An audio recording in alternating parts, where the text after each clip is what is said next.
এর মানে হলো আমাদের এই 12 ভোল্টেজটা কিন্তু কখনোই ফিক্সড থাকবে না। আমাদের ব্যাটারির ভোল্টেজ আপ ডাউন হলে কিন্তু আমাদের আউটপুট ভোল্টেজটাও আপ ডাউন হবে। অর্থাৎ যখন ব্যাটারিতে 9.6 ভোল্ট থাকবে তখন কিন্তু অটো কাট করে দেবে, একদম লো ভোল্টেজ প্রোটেকশন এই সার্কিটটাতে আছে দেখতে পাচ্ছি। সো এতে বোঝা যাচ্ছে আমাদের এই ইন্ডিকেটর লাইটগুলো খুব ভালোভাবেই কাজ করছে। যখন 9 ভোল্টেজের নিচে চলে আসবে তখন কিন্তু অটোমেটিক বন্ধ হয়ে যাবে। আমার হাতে যে সার্কিটটি দেখতে পাচ্ছেন এই সার্কিট সম্পর্কে হয়তো আপনাদের অনেকেরই আইডিয়া আছে, কারণ এটি একটি কমন একটি সার্কিট, মিনি রাউটার ইউপিএস এর একটি সার্কিট, আর এটার ওয়াট হচ্ছে 40 ওয়াট। এই সেম সার্কিট নিয়েই কিন্তু আমি এর আগে 2টি ভিডিও করেছি, আপনারা চাইলে দেখতে পারেন। আর এই সার্কিটটা কিন্তু ওই সার্কিটের মতোই, কিন্তু একটু হালকা ডিফারেন্স করেছে, সেগুলো হচ্ছে এলইডি এবং এই সার্কিটের কোয়ালিটিটা। সো আমার মনে হয়েছিল যে এর আগের যে সার্কিটের কোয়ালিটি ছিল সেই সার্কিটটাই বেটার ছিল, কারণ অনেকটা মোটা ছিল, কিন্তু এটা এতটাই স্লিম করেছে দেখতে পাচ্ছেন, অনেক পাতলা করেছে। সো কাজ কি হলেও আশা করি ওই সার্কিটটার থিকনেসটা অনেক মোটা ছিল এবং এটা অনেক কম। প্লাস এই পাশে দেখতে পাচ্ছেন আমাদের ইন্ডিকেটর লাইট, ওখানে ছিল হচ্ছে এসএমডি টাইপের, আর এখানে আমাদের যে বড় এলইডিগুলো আছে সেই এলইডি কিন্তু এখানে সংযোগ দিয়েছে। আর দ্বিতীয়ত আমাদের এখানে আইসির কোয়ালিটিও কিন্তু আগে যে নর্মালটা দেখিয়েছিলাম ওইটার চেয়ে অনেকটা ভালো, এবং এটা অরিজিনাল বলা চলে এই আইসিগুলো আর কি। এছাড়া এখানে তেমন কোনো ডিফারেন্স নেই। সবচেয়ে বেশি প্রশ্ন ছিল যে ভাইয়া এটা অটোকাট চার্জিং সিস্টেম নাকি, বা আমাদের আউটপুট ভোল্টেজ আপ ডাউন হয় নাকি, সেটি হচ্ছে আজকের এই ভিডিওতে আমি দেখাবো। আর এটা বলে রাখি, এটা কিন্তু জাস্ট আজকে টেস্ট করব, আপনারা কীভাবে ব্যবহার করা হয় সেটা তো জানেন। সো আমি দেখুন এই পোর্ট দিয়ে কিন্তু আমাদের আউটপুট নেওয়া হয়, এই 4টি পোর্ট দিয়ে, সেটা হচ্ছে এখানে লেখাই আছে দেখতে পাচ্ছেন। এই পোর্ট দিয়ে আমরা 5 ভোল্ট পাবো, অর্থাৎ এটা 5 ভোল্ট, এটা দিয়ে 9 ভোল্ট, এবং এই দুইটা দিয়ে 12 ভোল্ট আউটপুট পাবো এই পোর্ট দিয়ে। আর এই পাশের এই পোর্টটা হচ্ছে চার্জিং, অর্থাৎ পাওয়ার ইনপুট পিন। এই পোর্টটা দিয়ে আমাদের চার্জ, ব্যাটারিটাকে চার্জ করার জন্য এই পোর্ট ব্যবহার করব। আর এখানে বি প্লাস এবং বি মাইনাসে আমাদের একটা 12 ভোল্টের ব্যাটারি সংযোগ করলেই কিন্তু সার্কিটটা পাওয়ার পেয়ে যাবে। আর দ্বিতীয়ত এখানে একটি সুইচ ব্যবহার করেছে, এই সুইচ আমরা সুইচটি পেস্ট করে আমরা অন এবং অফ করতে পারবো এই রাউটার বা ইউপিএস এর যে সার্কিট আছে এটা। তো চলুন আমরা জাস্ট এখানে একটি ব্যাটারি সংযোগ করি। আমি ব্যাটারির পরিবর্তে এখানে একটি ভেরিয়েবল পাওয়ার সাপ্লাই ব্যবহার করব, বা দেখতে পাচ্ছেন বুস্টার মডিউল, এখানে 3.7 ভোল্ট দিয়ে আমি এখানে ইনপুট ভোল্টেজটাকে আপ ডাউন করব, যার ফলে আমরা দেখব যে আউটপুট ভোল্টেজটাকে আপ ডাউন হয় কিনা, সেটি আমরা জাস্ট পরীক্ষা করব। তো চলুন আমি জাস্ট এখানে ব্যাটারিটি সংযোগ করে নিচ্ছি, পজিটিভে পজিটিভ এবং নেগেটিভে নেগেটিভ দিয়ে আমরা সার্কিটটাকে লক করে স্ক্রুগুলোকে লক করে দেব। সো দেখুন আমি কিন্তু এখানে লক করে দিলাম। আর এখন যদি জাস্ট আমি এই সুইচটা পেস্ট করি তাহলে আমাদের দেখতে পাচ্ছেন এটা কিন্তু পাওয়ার পেয়েছে। এখানে 25 থেকে 100 পর্যন্ত, অর্থাৎ 4টি স্টেপে আমাদের ভোল্টেজটা দেখাবে। আর এই দুইটা ইন্ডিকেটর হচ্ছে, একটা ইউপিএস মোডে চললে ইউপিএসে দেখাবে, আর যদি কারেন্ট থাকে বা এই পাওয়ার সাপ্লাই দিয়ে চলে তাহলে বেন হিসেবে আর কি চলবে। তো চলুন আমরা জাস্ট আউটপুট ভোল্টেজ দেখতে চাচ্ছি, আউটপুট ভোল্টেজ দেখি, তার আগে দেখি আমাদের এই ইন্ডিকেটর লাইটগুলো কিভাবে কাজ করে। এখন আমি একটি জাস্ট মাল্টিমিটার নিয়ে নিচ্ছি, মাল্টিমিটারে ভোল্টেজ রেঞ্জ রাখতেছি আমি 20-তে, এবং আমরা ইনপুট ভোল্টেজটাকে জাস্ট পরিমাপ করে দেখব। দেখুন 11.7-এ আমাদের ফুল চার্জ দেখাচ্ছে। আমরা যদি একটু ভেরিয়েবলটা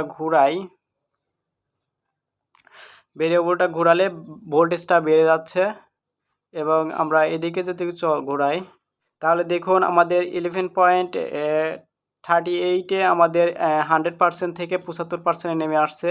সো এতে বোঝা যাচ্ছে আমাদের এই ইন্ডিকেটর লাইটগুলো খুব ভালোভাবেই কাজ করছে। আমাদের লো কাটে কত আছে, 9 ভোল্ট, 9.6, 9.6, অর্থাৎ 9.6 ভোল্টে কিন্তু আমাদের অটোমেটিক আউটপুট ভোল্টেজটা সম্পূর্ণ বন্ধ হয়ে যাবে। অর্থাৎ যখন ব্যাটারিতে 9.6 ভোল্ট থাকবে তখন কিন্তু অটো কাট করে দেবে, একদম লো ভোল্টেজ প্রোটেকশন এই সার্কিটটাতে আছে দেখতে পাচ্ছি। সো জাস্ট আমি এখানে 12 ভোল্ট করে দিচ্ছি, 12 ভোল্ট। সো 12 ভোল্ট করে দিলাম। এখন যদি আমরা আউটপুট ভোল্টেজটা পরিমাপ করে দেখব, এখানে দেখুন আউটপুট ভোল্টেজ কিন্তু আমরা জাস্ট এপাশে 12 ভোল্ট যেটা আছে সেই 12 ভোল্টটা দেখব। এই জন্য আমি একটি আবার পুনরায় মাল্টিমিটারটি নিয়ে নিয়েছি। মাল্টিমিটারে দেখতে পাচ্ছেন এই পোর্টটা আমরা জাস্ট 12 ভোল্টে সিলেক্ট করে দেব। এখন দেখুন 12 ভোল্ট কিন্তু আমাদের আছে। দেখুন 12 ভোল্ট কিন্তু আমরা আউটপুট পাচ্ছি। সো আমরা যদি এটার ভোল্টেজটা কমাই তাহলে দেখুন ভোল্টেজটা কিন্তু কমে যাচ্ছে এবং এখানে একটু খেয়াল করুন। সো দেখুন আমাদের 50% চলে আসছে, এখানে কিন্তু ভোল্টেজ চলে আসছে 10 ভোল্ট। এর মানে হলো আমাদের এই 12 ভোল্টেজটা কিন্তু কখনোই ফিক্সড থাকবে না। আমাদের ব্যাটারির ভোল্টেজ আপ ডাউন হলে কিন্তু আমাদের আউটপুট ভোল্টেজটাও আপ ডাউন হবে। সো এক্ষেত্রে বুঝতে পারছেন এটা কিন্তু 12 ভোল্টেজ কখনোই ফিক্সড থাকবে না। অপরদিকে আমরা যদি 5 ভোল্ট এবং 9 ভোল্ট দেখি সেক্ষেত্রে কিন্তু 5 ভোল্ট এবং 9 ভোল্ট একদম ফিক্সড থাকবে, কারণ এখানে আমাদের বাক কনভার্টার ব্যবহার করা হয়েছে। দেখতে পাচ্ছেন এখানে কিন্তু আমাদের আউটপুট, এই যে আরেকটি কথা বলছিলাম লো ভোল্টেজ প্রোটেকশন, যখন 9 ভোল্টেজের নিচে চলে আসবে তখন কিন্তু অটোমেটিক বন্ধ হয়ে যাবে।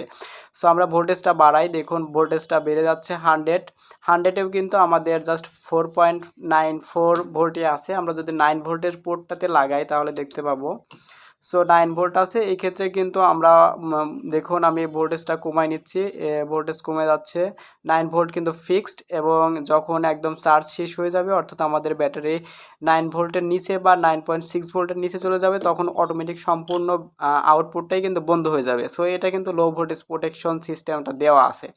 কিন্তু দেখুন আমাদের 12 ভোল্টেজে কিন্তু প্রবলেমটা, যখন 12 ভোল্টেজ আমরা সংযোগ করতেছি তখন আমাদের ব্যাটারি চার্জ যখন আস্তে আস্তে কমতে থাকবে তখন আমাদের আউটপুটও কিন্তু দেখুন লো হতে থাকবে।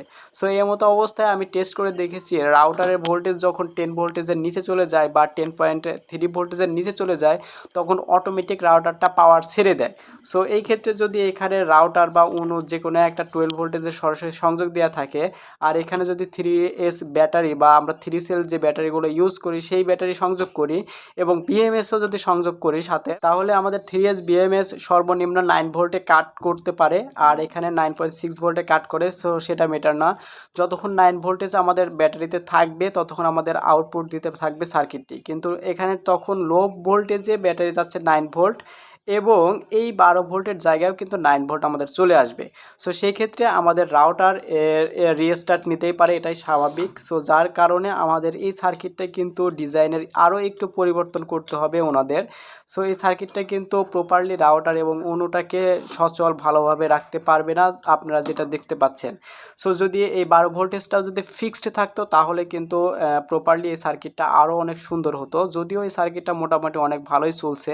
সো জাস্ট এই সমস্যাটা থাকে। আর দ্বিতীয়ত এটাতে কিন্তু ফুল চার্জ কাট করবে না, অর্থাৎ এই সার্কিটটা কিন্তু কখনোই ফুল চার্জ হলে অটোমেটিক কাট করে দিতে পারবে না। সো এটা জাস্ট লো ভোল্টেজ প্রোটেকশন আছে এই সিস্টেমে, আর ওভারলোড প্রোটেকশনে কিন্তু আছে।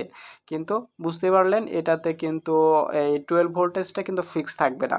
সো যাই হোক, আপনারা যাদের যে এই ব্যাটারিগুলো 12 ভোল্টের ব্যাটারি যদি ইউজ করেন সেক্ষেত্রে আপনারা কিন্তু এই সার্কিটটা দিয়ে খুব সহজে ব্যবহার করতে পারবেন। এছাড়া আপনারা সরাসরি সোলার থেকে কিন্তু এই ব্যাটারিটি বা এই সার্কিটটি ব্যবহার করতে পারবেন না, কারণ সোলারের কিন্তু সরাসরি সোলার থেকে ব্যবহার করলে 18 ভোল্ট প্লাস ভোল্টেজ ঢুকে যায়, যার ফলে আপনাদের রাউটার এবং কোনো কিন্তু নষ্ট হয়ে যেতে পারে। তবে কন্ট্রোলার থেকে যদি দেওয়া যায় তাহলে আপনারা চালাতে পারবেন।